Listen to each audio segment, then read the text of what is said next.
Sorry about that, guys. Okay, so we're talking about the proportions of the wave two. So look at this is our wave one. You're good. Zoom back out a little bit, Justin. So this is our wave one, right? And we agreed this is our wave two. Mm-hmm. So look at the size of this wave two. If we just had this big wave three, does it make sense for our wave four to be like that? No, it makes sense for it to be, I don't know, similar, like proportionally similar. If this is the wave two, and the wave two is like, the wave one, two is supposed to be smaller than the three, four. If this is the wave two, then it makes sense for our wave four to be at least the same size, maybe a little bit bigger. Is it always? No, but it would make sense. I don't just anticipate it to touch one time and then go lower. I anticipate at least, honestly, this was a perfect wave four. It kind of touches, it chops, and then it touches again, and then it kind of goes lower. So you usually get like a couple of chances to get in and then see if it's going to go lower. So, but do you understand, like, think about cause and effect. Think about how much energy it took to make this 1, 2, and then how much bigger this is.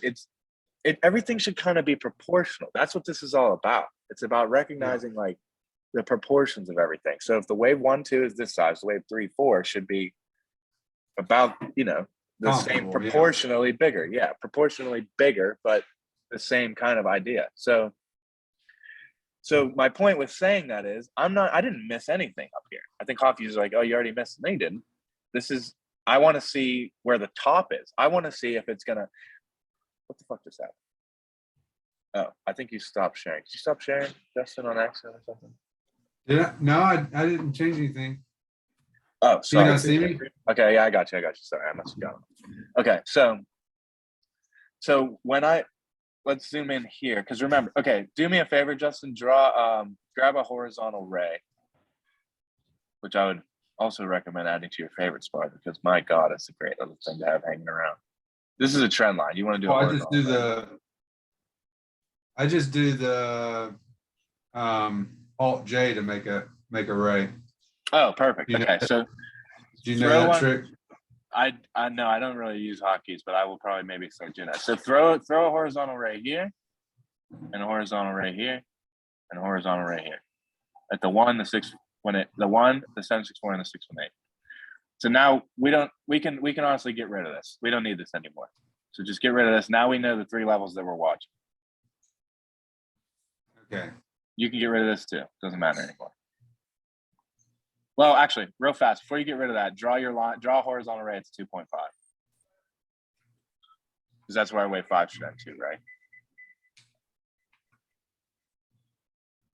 Okay. I'll get rid of that shit. Now I'll get rid of mine. Now, when I say don't trade between the levels,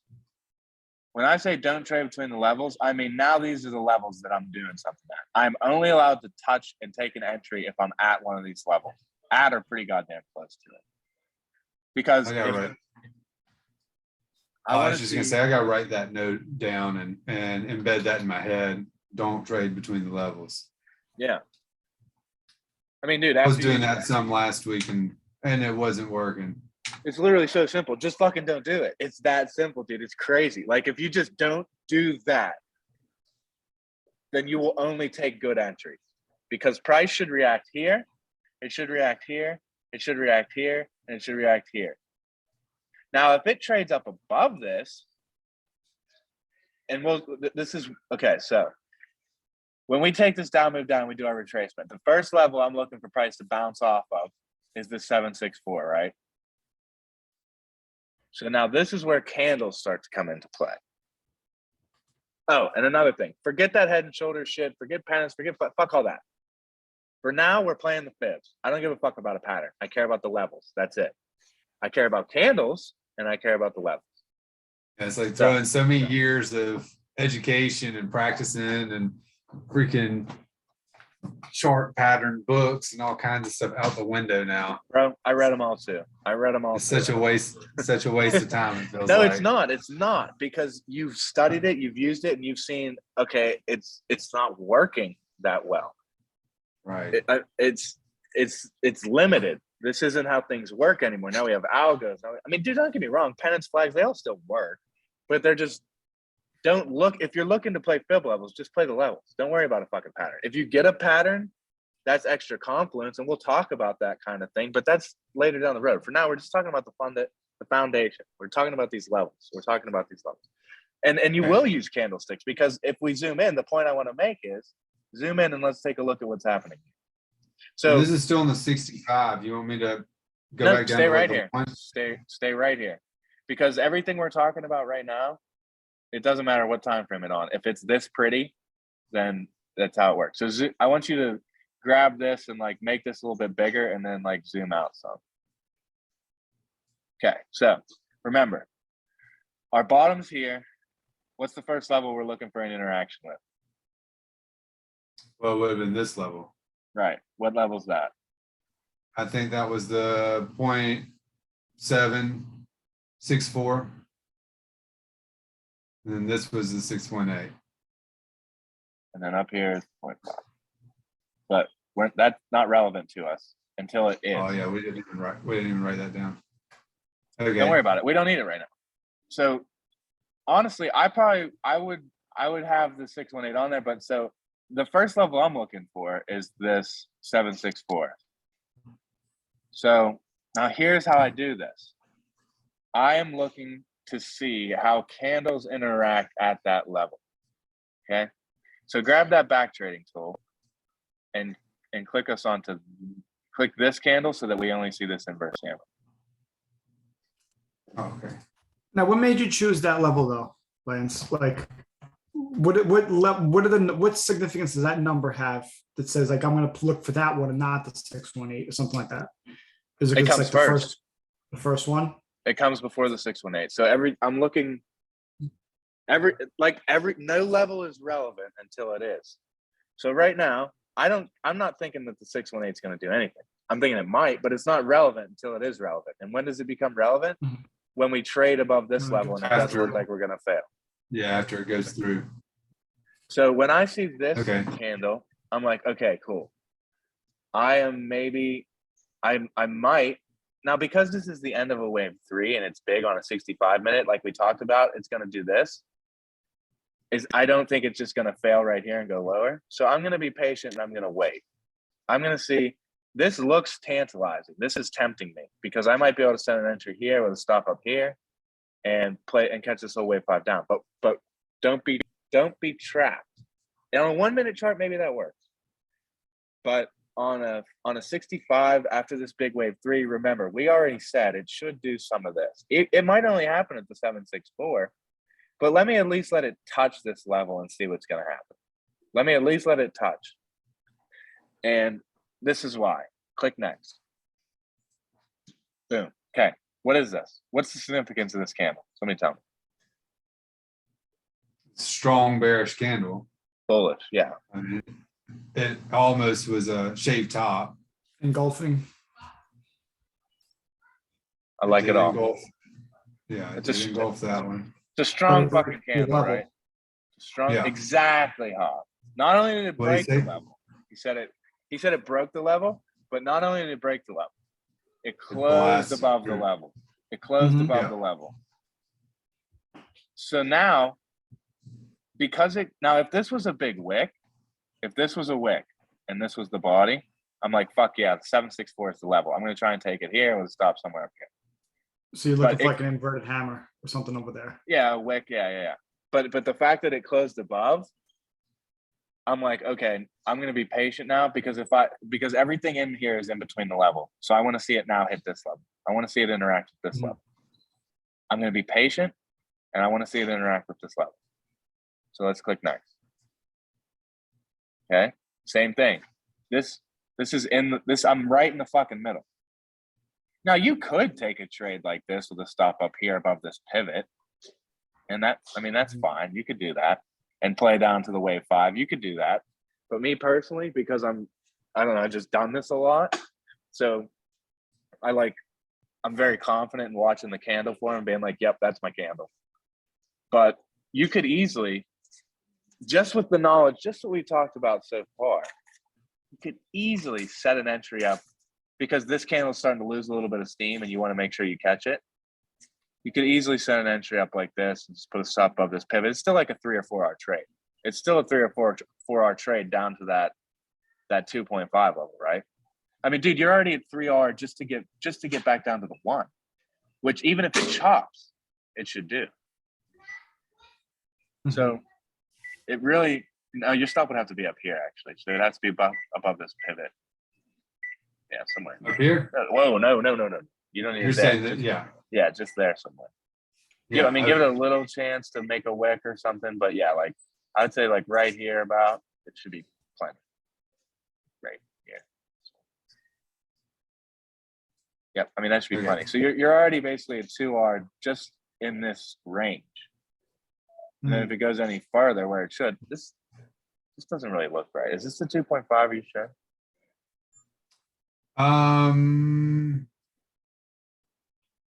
I can't remember now. I think it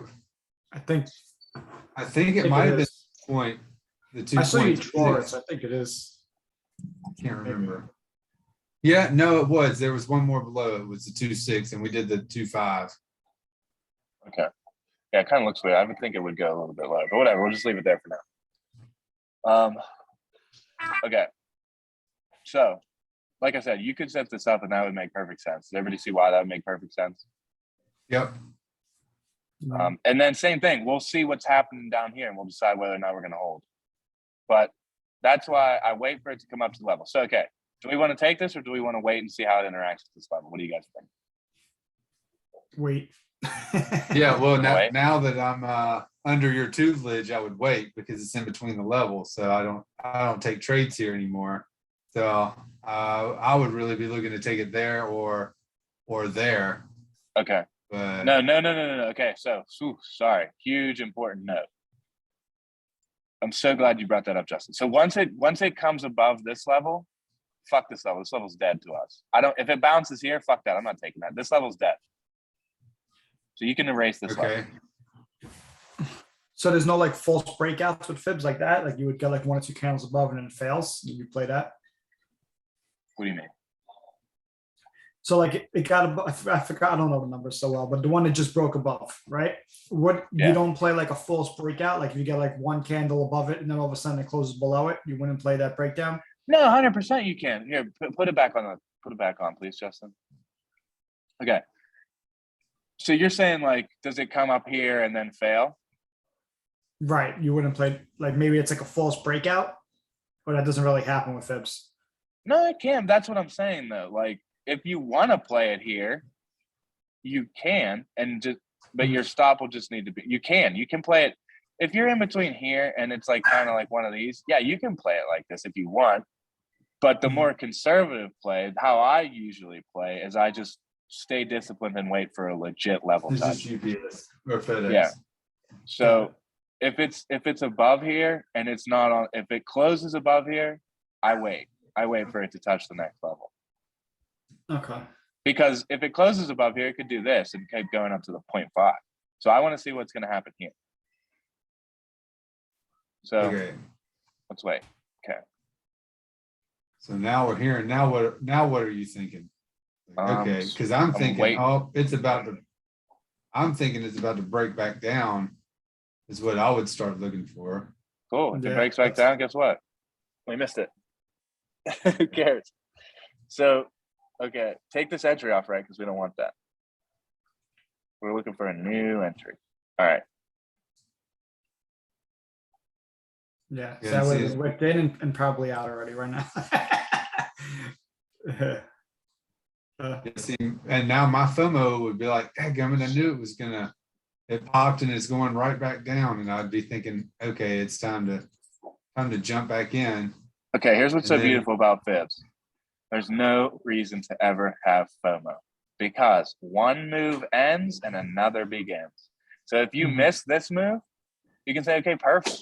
I'll wait for it to come down to the wave 5 and I'll just play a bounce up 1-2 there and make just as much money. I can be right.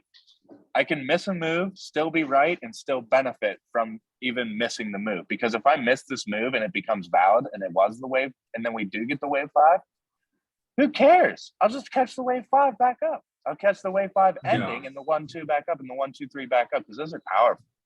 So who gives a fuck? You're never. It's a never-ending cycle of opportunity. You're literally never need to have FOMO because one move just starts a whole nother one. It never stops. It's not like, oh, I missed that pennant. I'm not going to get another pennant for 2 days. Like, no, dude, the fucking wave ends. You get another one. It just starts. It's never stopped. My FedEx guy just dropped a package off and now he just came back up on the porch and took it away. That felt pretty sketchy. Maybe. So sorry, I got distracted there. I feel like I just got robbed. No, you're cool, dude. Maybe you just made a mistake. Yeah. Oh, but anyways, does everybody Okay. does everybody understand why there's no reason to have FOMO? Yes. Because this wave ends, another still begins. fighting it. Still fighting it. Getting better at it. You know, dude, once you see how once you make 3 bad trades in the day trying to fuck around and chase these, and then you wait and actually take one trade when it hits the level and you make all the money back that you lost, and you're like, God damn it, if I would have just waited and only taken the one trade, I'd be up 4R right now instead of break even or down a little bit. So just fucking wait. That's what I've learned. Okay. So we still don't have a trade yet. We're not out of this. We could still get a big move up, and that's your fake breakout. And we get this inverse hammer up here, and we're still beautiful. Mhm. So let's see what happens.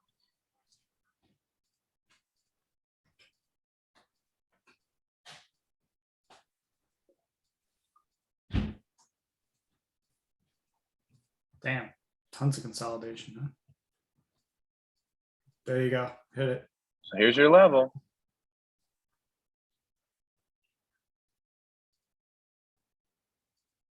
Oh, no.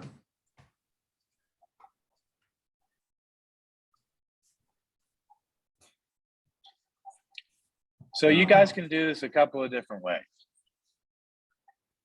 Once you see this wick come in, you can say, all right, this should be the level. And you can just set an entry up basically like somewhere at this level with a stop like up here somewhere and just call it good.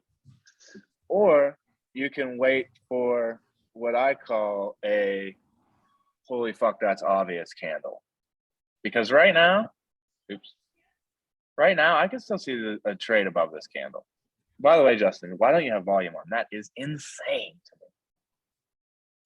Oh, because it interacts with the candle so much. So I have toss on my other screen, and that's where I'm tracking my volume and practicing with tick charts. And what do you mean it interacts with these? Man, let me show you what happens all the time. So all the time when you're zooming in and out, you know, I ended up seeing like this number when you like auto do it. There it goes. That's why I took volume off. Does mine do that? It's like, what's going on down here? And so I'm constantly, you gotta like turn it off and then scoot it up to get it away from the volume candles. Oh boy. So that's why. Interesting. I'm just now really getting into trading view. I mean, I didn't trust it or didn't care for it for like the last year listening to RLT and everybody use it because I do all my charting on Pulse. But just this weekend, I bought real-time trading data and starting to use it more because it's the only place you can draw the 1-2 fib. Oh, bro, not only that, but this fucking this entry tool, oh my God, what a blessing from God. This thing is amazing, especially for shares. It tells you exactly how many shares you need for your R. It's amazing. It's the best thing ever. It's incredible. Because you don't have to do any math. Yeah, you just say, okay, I want my stop right here, and this is my target, and it does everything for you. It's amazing. Do you know that, Justin? Do you know how to use that? Yeah, and here's my trading journal. This is how I typically do it. You know, my stop, or let's find an actual trade. You know, my stop, entry, stop, and then there's my number of shares. And then I'm able to track everything that I want to track for it, my type of strategy, if it's a long stock future, and then it'll auto count like what I've done. I actually don't want y'all to see that because I was in and out of a shitload of futures last week trying to chase things and figure it out. And it's embarrassing. Bro, How many I could trades I pull took up. that didn't work out. I could pull up a journal right now that's like 3 wins and like 110 losses, minus 25K in like 3 weeks. So don't worry about it. Yeah. Don't worry about it. But yeah, But- I've never really used this for shares. How do you use this for shares, or in this case now contracts? Well, with contracts, I haven't figured out a way yet. I could play with it some more, but I haven't figured out a way. Oh, you know what though? Actually, hover back over that. The fact that it says 0.656 like that, I actually think that you could basically buy one contract. Is that what I'm seeing here? What the fuck is this? 76.25, 276. It doesn't make any sense. Yeah, I've never known what all that stuff was. Why I didn't. Well, really if use when it. here, The double only click thing it I real paid fast. attention to, only thing I paid attention to is the risk reward ratio there. Yeah. Fuck. With stocks, it works really, really well. I don't know about futures. Well, dude, that's when it says quantity 0.656 like this. I think that means you can buy one contract. Yeah, here, try dragging this down a little bit and see if this goes up to like 1 or 2. Yeah, okay. So then let's see how many points that is. Let me move this. So that's Well, that's 40. That's 40 points. That's what that stop is. Or next it says 40 points, and that's 276 points. Because remember, click. we're on the 60. Oh, that's We're so on the nice, dude. 65 minute. Oh my god, I'm fucking pumped. I'm gonna use this now. Here, double click in here. I haven't set it up for futures yet. I haven't even paid attention. Come into inputs. So yeah, this is where you can play around with. So if you whatever you want your R to be, yeah, this is how it works. Yeah. I So did that's not know that. Okay. Yeah, you can play around with it. Yeah, I'm trading at 250 risk right now. Yeah, change the percent to dollars. Yeah, change this to The percent dollars. sign? Yeah. And then, yeah, we can play around with this shit later. Let's I'm gonna go in here and play around with it too, Justin. So I'll let you know. Yeah. But yeah, let's stay I've because I've actually got a dude, I bounce, get so guys. fucking distracted. All right, bro. Yeah, Well- my time's up. We got to hit the Oh, road. hi. This is my wife, Sarah. Hey, Sarah. Nice to meet you. It's over there. There's the camera. Oh, yeah, okay. Lance and Steven. Nice to meet you guys. Good luck. too. Thanks for helping out, Thanks. Justin. Cool. Yeah, thank you very much. No problem, man. This is awesome. You need to post your coffee shop so we can send you some free muffins and coffee.